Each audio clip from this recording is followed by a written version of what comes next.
Oh, gosh. Good morning and welcome to the April 6th GAB meeting. Just a quick note to the public, if anyone would like to speak, please make sure and sign up in the back.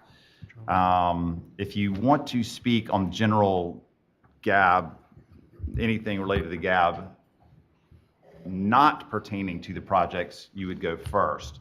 If you wish to speak about a specific project, you would go after the project is announced by Eric. Can we get an approval for the meeting notes from February 9th? So moved. It's a bare typo on page 9. It's very small, doesn't change anything. It's in the second to the last paragraph. Asked needs a D. That's it. Very important. Changes the meaning in the whole minutes.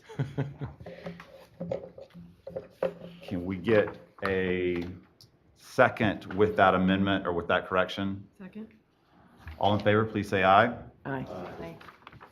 At this point, if there are any public comments not related to projects, now would be the time. Okay. So at this point, we kick it over to Eric for a Greenbelt program update. And just quickly before we start, as always, a reminder that the meeting is being streamed on the county's YouTube channel, and these videos are forever saved there, so you can go back and review them if you like. All right, the Greenbelt program update, program status. Since the last time I provided the GAB with the full program update, the stats have only changed just a little bit. That's with the one project from our summer cycle being approved, one being withdrawn, and we also issued a few small refunds for completed projects that had outstanding balances. So our total number of projects in the Greenbelt program so far is 179, with the breakdown 57 conservation easements, 116 fee simple, and 6 minor improvement only projects, and the split is 103 rural versus 76 urban. Total acres protected, 23,161, with the breakdown of just over 16,000 for conservation easements, 6,772 fee simple, 190 acres minor improvements, and the split of over 21,000 for rural and over 1,500 for urban. Total funds awarded, 122.6 million, with 27.8 going to conservation easements, just over 94 million fee simple, and about $500,000 in minor improvements, with the overall split between urban and rural being 77 million to 45 million urban. This is all accomplished at an average cost per acre of $5,230. Conservation easements, as we know, cost less per acre for protection. That's just over $1,700, with fee simple being $13,669, and you can see the average difference there between the rural and urban areas. Match provided overall so far is almost $158 million, or $1.29 for every dollar of Greenbelt funds spent. You can see the breakouts there between conservation easements, fee simple, minor improvements, and then the split between rural and urban. And then public access, we have 10,900 acres, or 43% of all Greenbelt project acreage provides public access, and this was accomplished at a cost of about $138 million. Our minority lands report, this has not changed since the last time, 51 million in minority lands funding with 3,233 acres. We've had one closing in 2022, and that is the Pappy's Island 2 with the Open Space Institute, and that will be transferred over to the National Wildlife Refuge at some point in the near future. Our pending closings you can see over there in the right-hand column, with Phillips Community Park and Deerhead Oak being the most likely to close the soonest.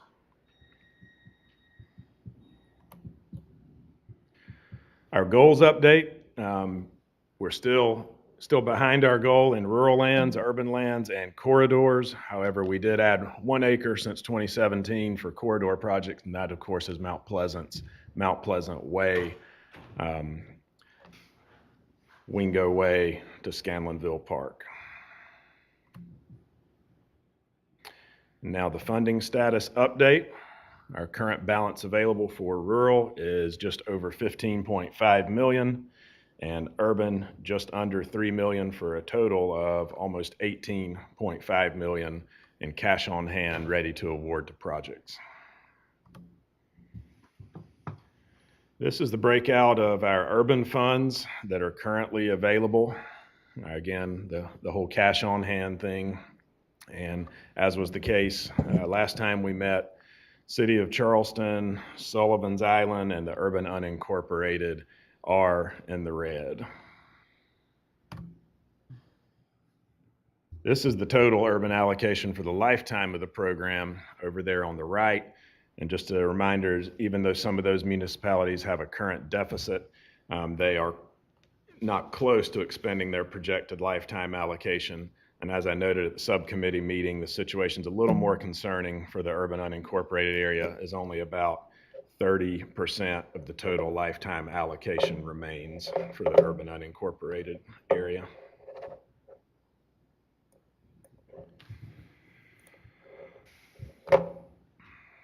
All right. Any questions on the program update? At this point, we'll jump into the Greenbelt, the winter Greenbelt project applications. Eric's going to provide an overview of each one. Just a couple of friendly reminders. Per parliamentary rules, GAB members will not enter into discussion until a motion and a second are made. Please remember to be recognized before speaking.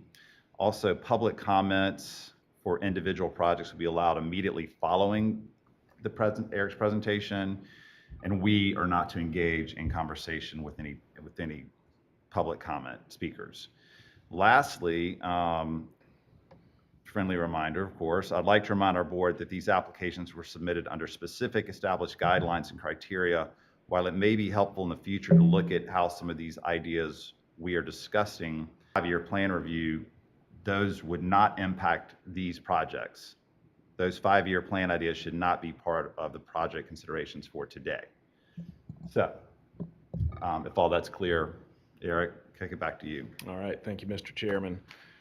This next slide has a table on it. You also have a printout of that. I know that could be difficult to read from where you're sitting. You may want to refer back to this throughout the meeting. But I'll just run through very quickly here an overview of each of the applications. For the rural applications, College of Charleston Foundation has submitted an application for the Stono Preserve expansion located in the city of Hollywood. They're requesting requesting $131,700 for fee simple acquisition of 11.2 acres, and they're offering a 102% match. The next three are from Edisto Island Open Land Trust, the first being Legacy Live Oak Memorial Park Expansions B, C, and D. This is located on Edisto Island, and the request is for $160,000 for fee simple acquisition of 16.6 acres with a total match of 85%. Peters Point, Vergot Easement, Edisto Island, 17.4 acres for a conservation easement. The request is for $45,000 and match offered is 78%. And then the Whooping Island Scenic Buffer, also on Edisto, it's 10 acres, fee simple acquisition. Request is for $167,500 with a total match of 5%. Low Country Land Trust, also in the rural area, has requested funding in the amount of $1.54 million for the Ravenswood Conservation Easement, which would protect 711.9 acres on Johns Island and offering a total match of 120%. Then the Low Country Land Trust and Lacuna Corporation is requesting $1.625 million for fee simple acquisition for the Sea Island Small Farmers Cooperative. That's 19.7 acres in Hollywood and are offering now a 13% match. Those are the rural projects. Moving down to the urban, City of Isle of Palms is requesting $120,000 for a minor improvement only project. That's for the ADA Walkover at 34A Beach Access, and they offer a match of 39%. Low Country Land Trust Oakville Burden Creek Conservation Easement. It's located both in the city of Charleston and unincorporated Charleston County on Johns Island. The request is for $514,870 for 94.1 acre conservation easement with a match of 857%.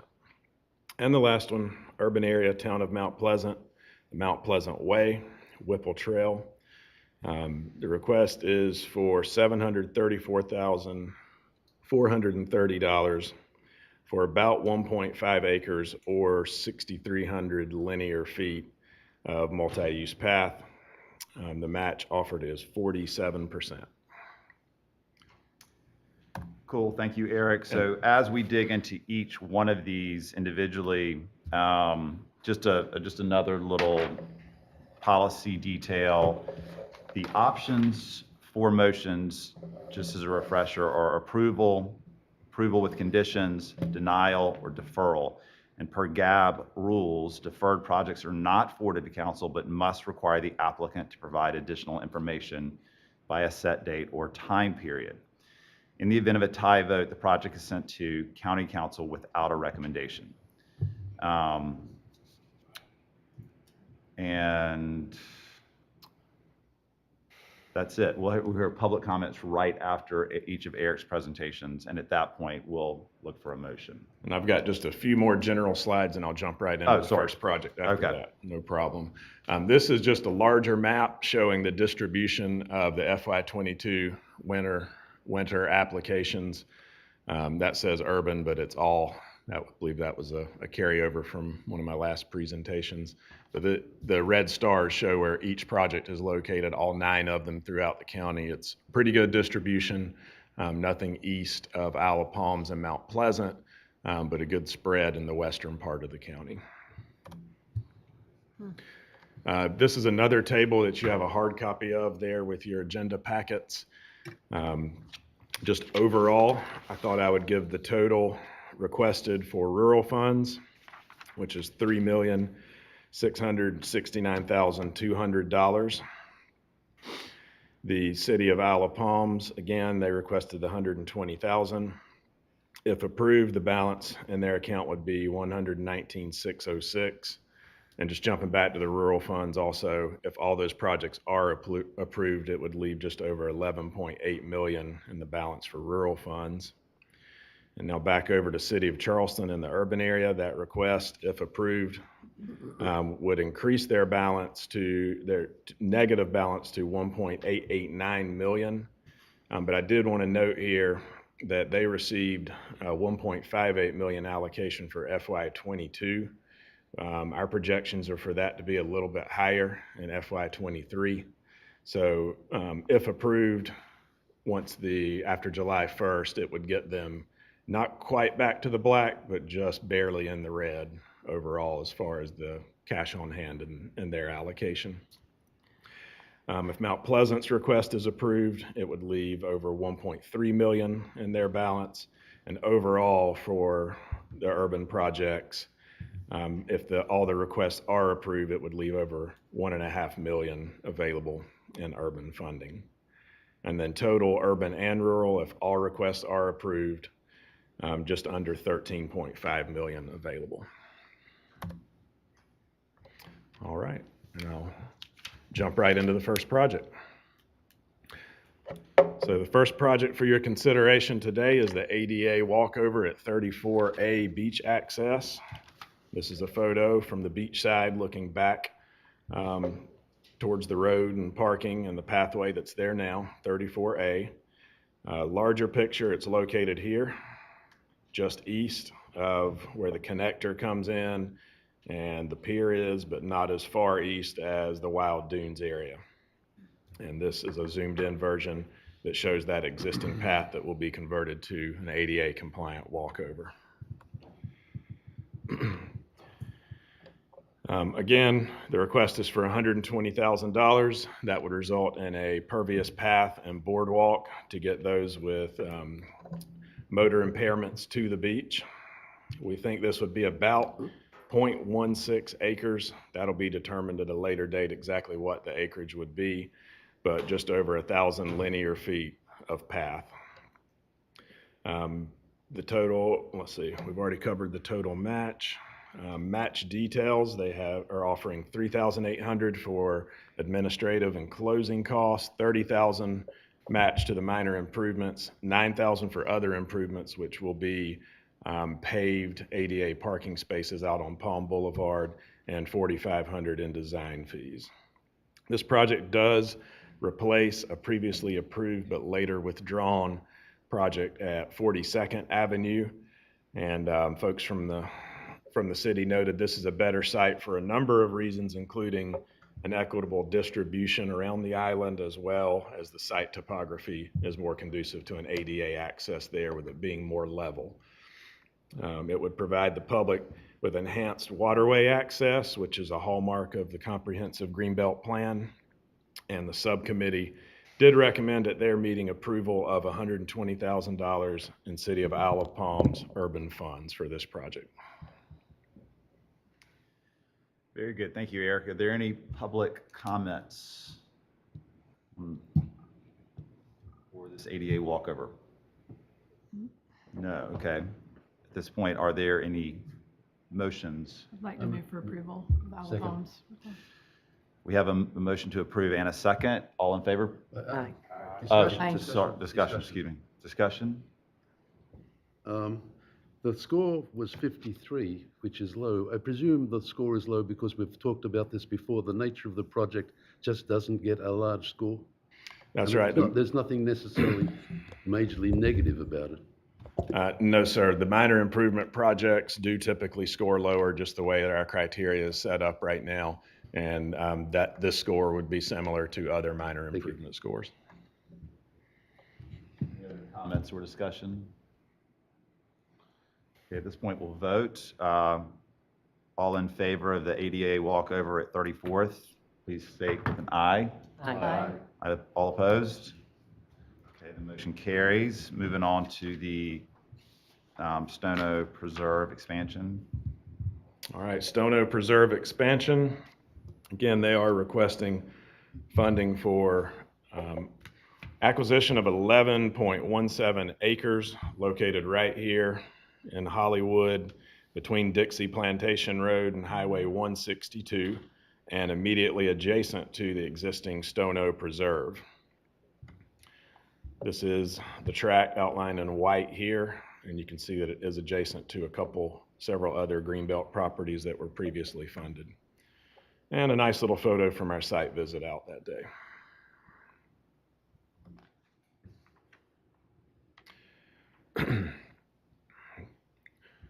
So the breakdown between their requests is for $127,500 for the actual land acquisition, $4,200 for closing and administrative costs, and they are offering a total match of $133,700 or 102%. That match breakdown is $127,500 for the land and $6,200 closing and administrative fees. Just wanted to note here that the owner has recently been approached by developers. The intent is to expand the footprint of the wildlife preserve and provide a buffer between the preserve and development. If approved, an existing conservation easement that Low Country Land Trust holds on the Stono Preserve would be extended to cover this property. And if approved, the project would contribute to the Greenbelt program's 7.67 acres towards the goal for rural Greenbelt lands, 3.5 acres towards the goal for low country wetlands.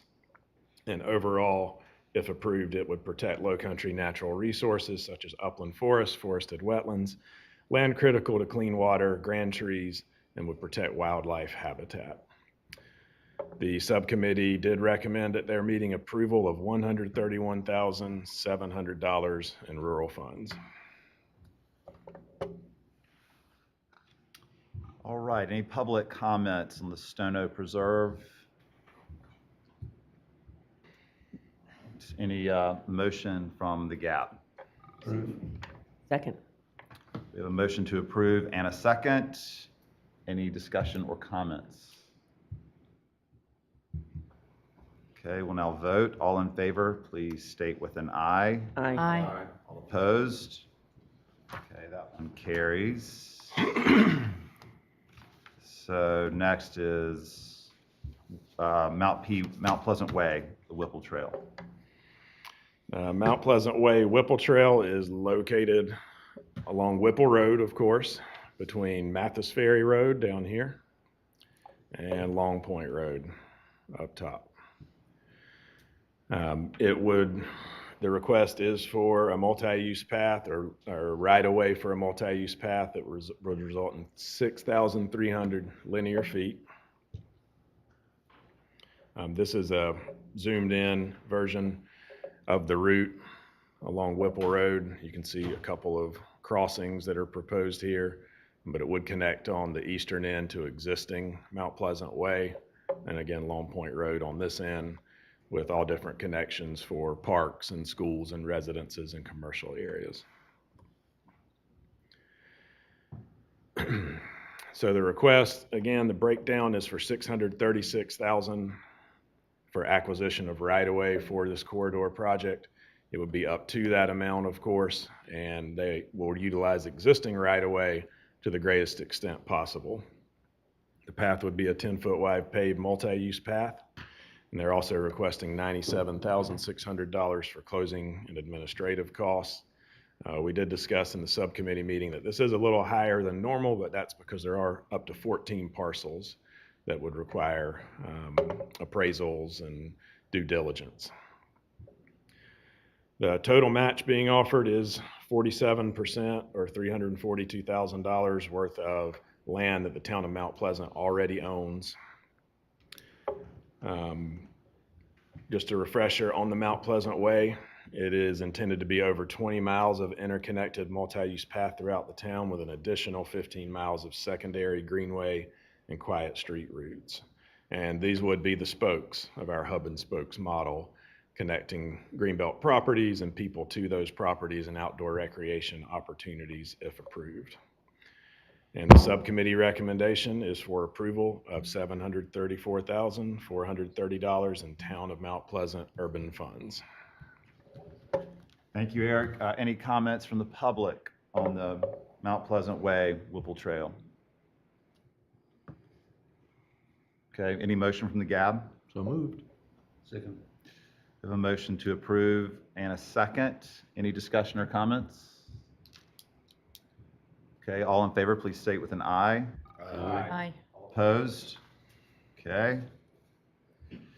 Motion carries. Next is the Edisto Island Open Land Trust Legacy Live Oak Memorial Park.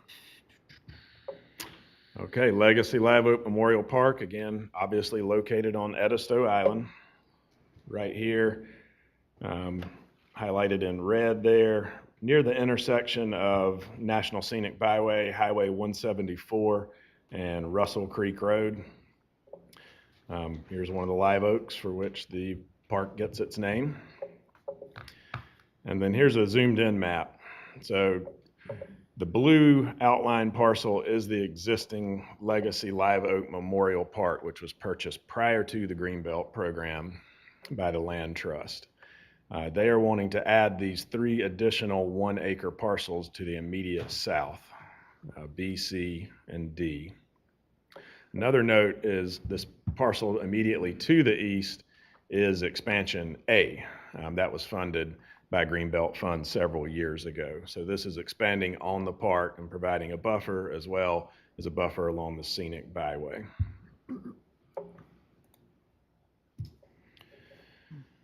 The breakdown in their request for their fee simple acquisition is $126,000 for acquisition, $14,000 for closing administrative costs, $20,000 for minor improvements, which primarily will consist of a pervious parking area and a boardwalk over a small wetland. The match details, $95,000 of it is for land, $2,500 for closing administrative costs, and $38,500 for the minor improvements. I did want to note here that parcel C is a reimbursement request. They have already closed on that parcel because they felt like they could not wait for the cycle to go through, that if they didn't close on it, it would be lost. The total park size, including the donated parcel, just jumping back, the blue parcel is the biggest portion of their match, the original Live Oak Park property. Well, actually, they'll donate that to the Greenbelt program, and it'll be covered under the new grant agreement and forever protected by the Greenbelt deed restrictions.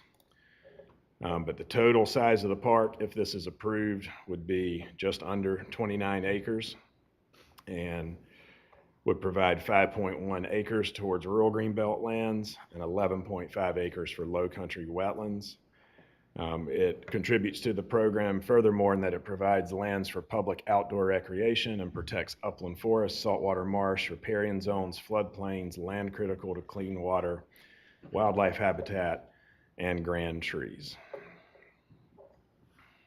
The subcommittee did recommend approval for $160,000 in rural funds.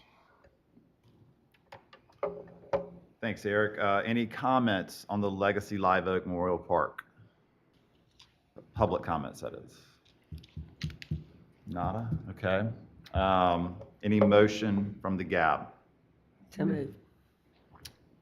We have a motion and a second. Any discussion or comments?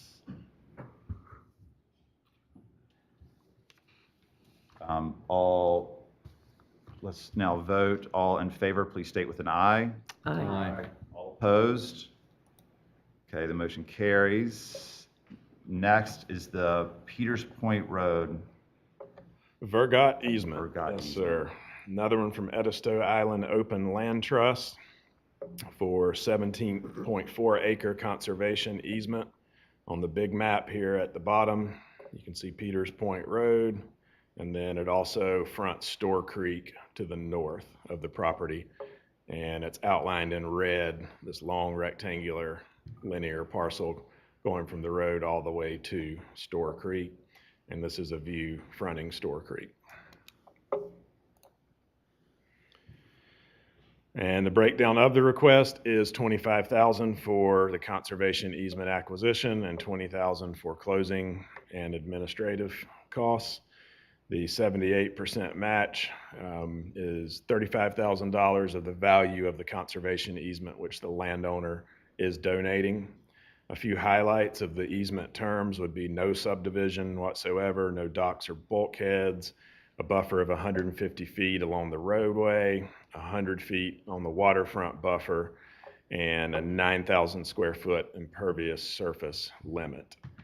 If approved, it would provide 10.3 acres towards protection of rural greenbelt lands, 7.1 acres toward protection of low country wetlands, and it would protect low country natural resources, including upland forests, saltwater marsh, riparian zones, floodplains, land critical to clean water, and grand trees, while also protecting wildlife habitat.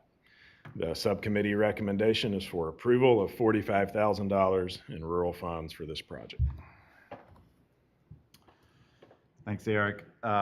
Any public comments on Peters Point? Okay. Any motion from the GAB?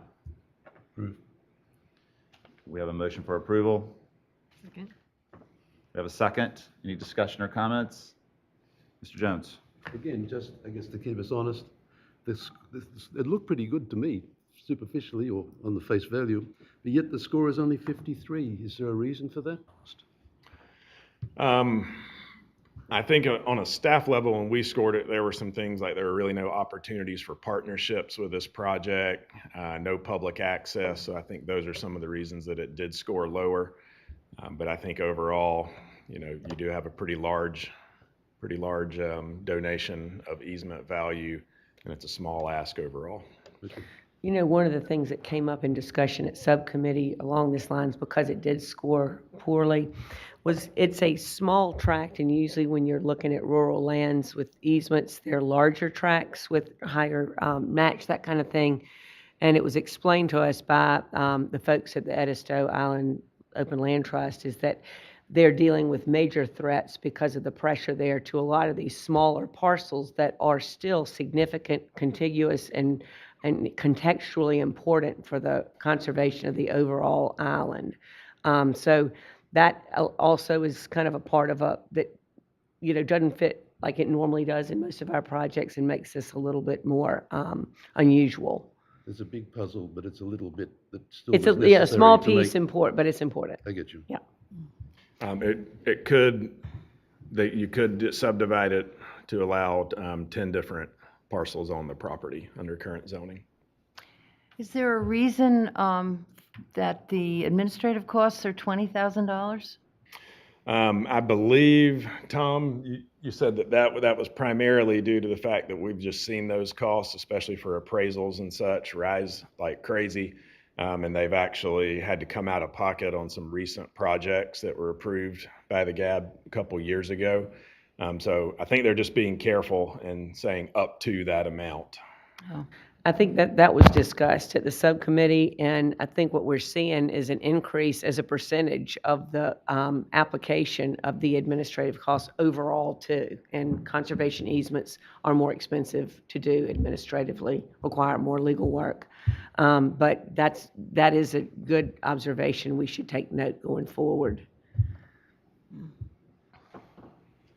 Okay, so good comments. And at this point, we have a motion for approval and a second.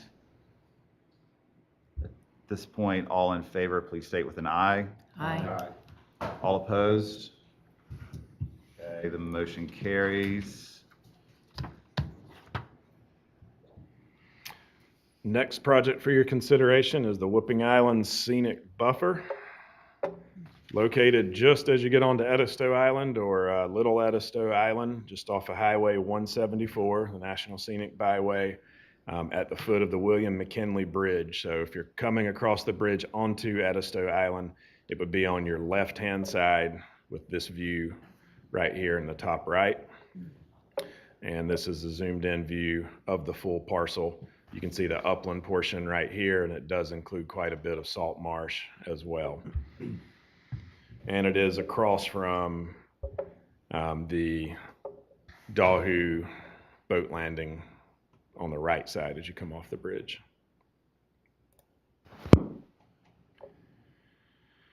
So the request again is for $167,500 for 10 acres of fee simple acquisition, $115,000 for the land, $7,500 for closing and administrative costs, $45,000 for minor improvements. So if awarded, the minor improvements would consist of a parking area as well as a boardwalk and nature viewing area, a little platform that would be out on the edge of the upland and allow folks to look over the salt marsh, and would serve as another resting stop or feature along the National Scenic Byway.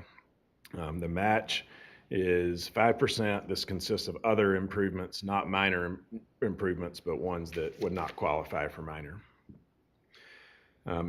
In addition to providing the scenic buffer along the National Byway, this would serve again as a pocket park for those traveling the byway and provide 3 acres of rural greenbelt lands and 7 acres of low country wetlands.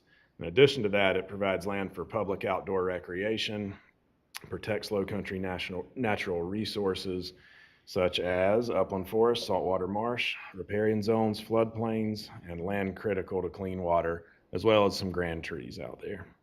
Subcommittee's recommendation is for approval and $167,500 in rural funds. Thank you, Eric. Any public comments on Whipping Island?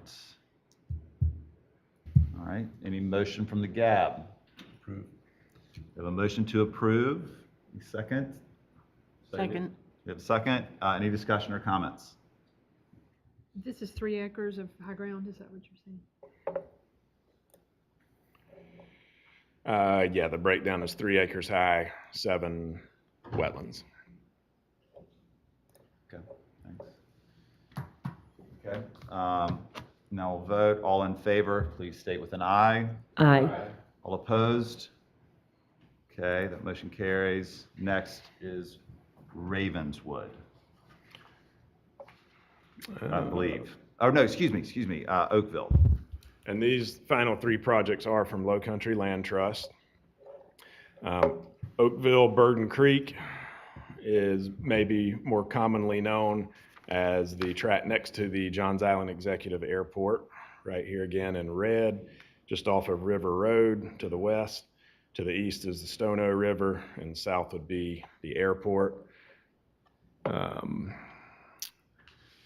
So the area in yellow would be the 94.1 acres. It's two separate parcels here for the conservation easement. It would not include the salt marsh. And the request again, the breakdown on that is $500,000 for the actual conservation easement acquisition, and then $14,870 for closing and administrative fees. And they are offering an 857% match. And that the bulk of that is landowner donation, but there has also been there's also a $500,000 state conservation bank grant.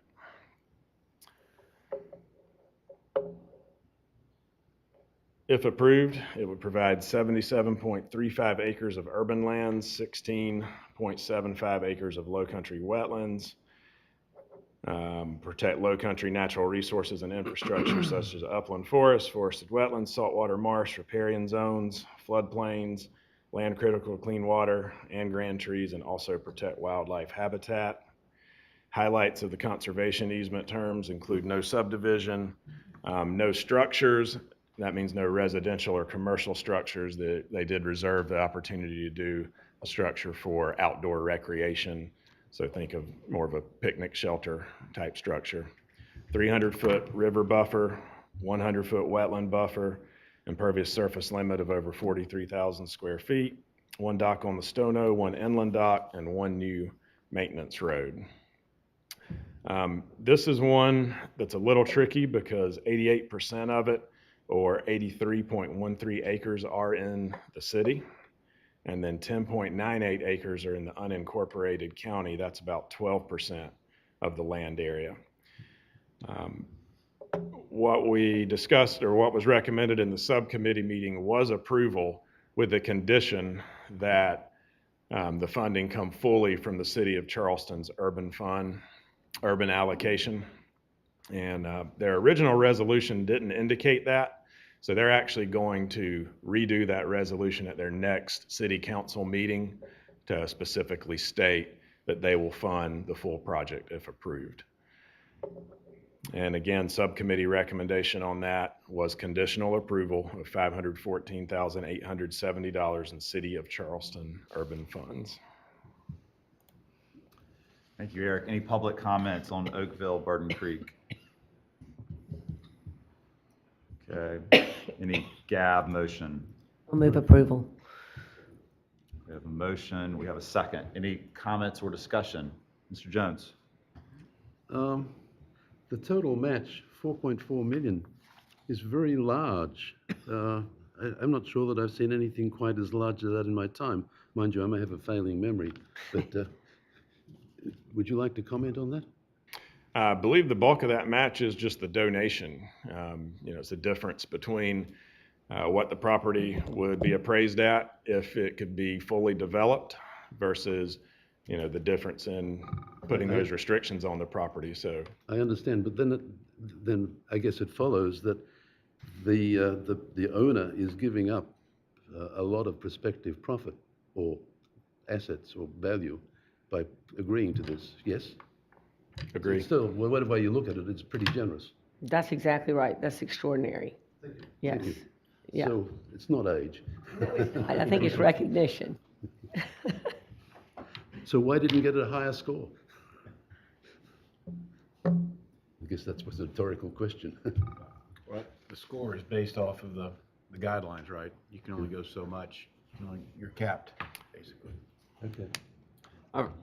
Question, does this include public access to this tract? If There's easement is? no plans for public access right now.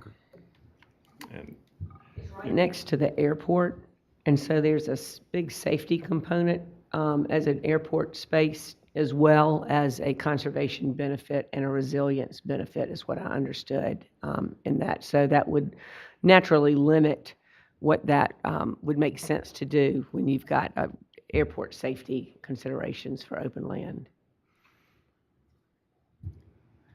Anything else? Okay. At this point, we'll vote. All in favor, please state with an aye. Aye. All opposed? Okay, that motion carries. And now we'll get to Ravenswood. Yep. Ravenswood is located on Johns Island, right here off of Chisholm Road, and it's actually both sides of the road. So it comes down into this area as well as frontage on the Stono River and a tributary of Church Creek. This shows you a zoomed in version here with Chisholm Road running this way and the Stono River up here. Here's a nice view of a wetland area on the property. And the breakdown of the request is $1.5 million for the actual conservation easement acquisition to cover 711.9 acres and $40,000 for closing and administrative fees. The match is 1.8 million, over 1.8 million, and this includes both the landowner donation of some of the conservation easement value, as well as a recently awarded $625,000 grant from the State Conservation Bank. The highlights of the conservation easement terms is that it will allow subdivision for up to 5 tracts, but there is an 80,000 square foot impervious surface limit, 200-foot road buffer along Chisholm Road. It would allow for 3 docks, and then there's a special hummock island conservation area. If approved, it would protect 631.2 acres of rural lands, 80.7 acres of wetlands, and would protect low country natural resources and infrastructure such as upland forests, forested wetlands, saltwater marsh, riparian zones, floodplains, land critical to clean water, and grand trees, as well as protecting wildlife habitat. This is one of the largest remaining parcels on Johns Island. I believe it's the 3rd largest. Had that, right? Yeah, unprotected. 3rd largest unprotected parcel on Johns Island. And the subcommittee recommendation is for approval of $1,540,000 in rural funds for this conservation easement project.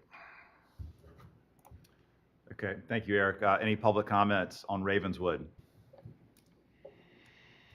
Okay. Any motion from the GAB? Approve. We have a motion to approve. Second. Second, okay. Any comment or discussions? No? Okay. At this point, we'll vote. All in favor, please state with an aye. Aye. All opposed?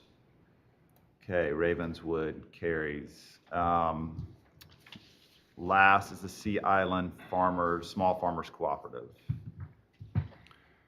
Thank you, Mr. Chairman. Location here is right on the Wallace River. If you're heading down Highway 17, leaving Charleston, and you cross a couple of bridges, that second bridge is the Wallace River. It's going to be on your right-hand side. 19.7 acres, fee simple acquisition. This is the close-up here. So it includes direct access to the Wallace River, and about 1/3 of the property is upland. 2/3 is saltwater marsh. And the request, the $1.625 million request, is strictly for the land acquisition of that 19.7 acres. And the match being offered is 13%. $200,000 is another state conservation bank grant that was just awarded for land acquisition. And they're also covering $11,500 in closing and administrative fees. We did recently receive a letter of intent for Charleston County Parks and Recreation Commission to manage the property. And if approved, Low Country Land Trust will also hold a conservation easement on the property. Should note that this is a reimbursement request. They closed on this back on March 24th due to the direct threat of commercial development. The subcommittee members did have some questions about the billboards. There's 2 billboards located on the property, and additional information was provided at the last subcommittee meeting noting that they can and will be removed at least by the end of the lease term, but they're working with the billboard company and believe that maybe those could be removed prior to the end of that term. It would preserve 6.2 acres of rural Greenbelt lands, 12.9 acres of low country wetlands. And of course, this property also has a historical component to it. It was one of the sites of the Stono Rebellion. And then also starting in the 1970s, a group of farmers from the Sea Islands purchased this property and used it to market as a centralized location to bring and market their goods that were then shipped out all over the country and even outside of the country. It would provide a public green space for public outdoor recreation with direct access to a major waterway, which, as you know, is one of our top priorities, and would protect low country natural resources such as upland forests, saltwater marsh, riparian zones, floodplains, and land critical to clean water. The subcommittee recommendation is for approval of $1,625,000 in rural funds for the fee simple acquisition of this property. Thank you, Eric. Any public comment on the Sea Island Small Farmer Cooperative? Nope. Okay. Any motion from the GAB? So moved. Second. One motion to approve. We have a second. Any comment or discussion? Yes, Mr. Jones. I guess a number of questions, really clarification. The Sea Island Small Farmers Co-op, they own the property? Or did own the property? They did own the property up until the 24th of March when Lacuna Corporation closed on it. I should have mentioned that Lacuna Corporation is an official partner on this application with Low Country Land Trust. Kind of what they specialize in is being nimble and being able to purchase properties like this for conservation very quickly whenever grant programs like ours might take some time. So Lacuna does currently own the property. Okay, so Lacuna is a good guy. Not a Yes, developer. they're partner with the land trust in this Okay, so application, yes. it's part with the land country, so the Low Country Land Trust. Not that I have hostility to the PRC, but the PRC has given us a letter of intent. Why do we need that letter of intent? The subcommittee had questions and concerns about the public access component of this and how it would be managed in the future. And at that time, there were discussions ongoing with PRC.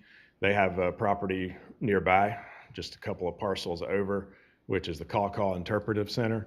So the hope was that they would eventually own the property and operate it as a water access site like they do in other areas of Charleston County.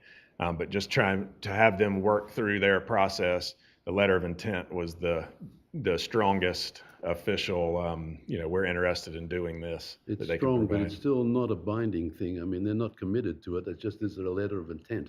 It's So a they can walk away a from this. non-binding letter of intent. They have to go through their process, incorporate it into their 5-year capital improvement plan and get their commission's final approval on that. Would that make any difference if you knew that they were going to walk away? Would that make any difference to the recommendation? Well, recommendation came from the subcommittee, but I would say I feel comfortable that if the Parks Commission walked away, that Lacuna and Low Country would find an alternative method to provide public access. I think there. that's correct. I think it stemmed around the assurance of public access and the confidence in that. And because of the timing and the way the partnership works in this, that an LOI is as solid as you could get right now if they're not willing to come in or able to come in and purchase it now.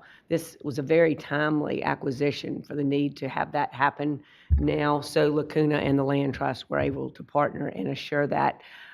We asked that question, and I think from me as a subcommittee member, I felt assurance that this will have public access. They're working towards PRC being the one, and there's mutual agreement towards that intent. The backup is they will figure out another way to do it if that should fall apart. And fortunately, the applicant has the expertise and the resources to be able to figure that out if there's needing to go to a contingency plan. Thank you. I'm satisfied. Great. Any other comments or discussion? Yeah, Brian. One question, what is the lease term on the signs? You know it, how long? Ever get the final Sorry, what was answer the on question? that? How long is the lease term on the signs that are on the property now? 7 years is what I recall. Yeah, I was thinking 7 or 8 years, but the hope was, Remaining? Yes, sir. Yes, sir. The hope was that they could work with Adams, that's who owns the signs, to go ahead and move those prior to that 7 or 8 year term. Any other comments or discussion? Okay. So all in favor of the Sea Island Small Farmers Cooperative, please state with an aye. Aye. All opposed? Great, the motion carries. And that brings to an end all of our different projects. That's, If I could, Mr. Chairman, Yes, just please, to Eric. let the applicants and you all know, we're targeting the April 21st Finance Committee meeting as the next step in the approval process. So I take that to County Council's Finance Committee on the 21st and then on to County Council on April 26th. Of course, again, that's just a target. The chairman sets the agenda. So if anything changes, we will let you know. okay. And then, of course, our next meeting is scheduled for May 11th. And that's when we would pick back up the 5-year plan review. Yes. Yeah, everybody got that, May 11th? Well, that's a remarkably smooth and efficient meeting, and I know it represents a whole lot of hard work, so thank you to all our partners who are here today. Any other business we need to hit on, Eric? No, sir. Okay, can we get a motion to adjourn? Motion to adjourn. Second. Adjourn. We are adjourned. Thank you. Well done. Good job. Amazing. Agenda, good job.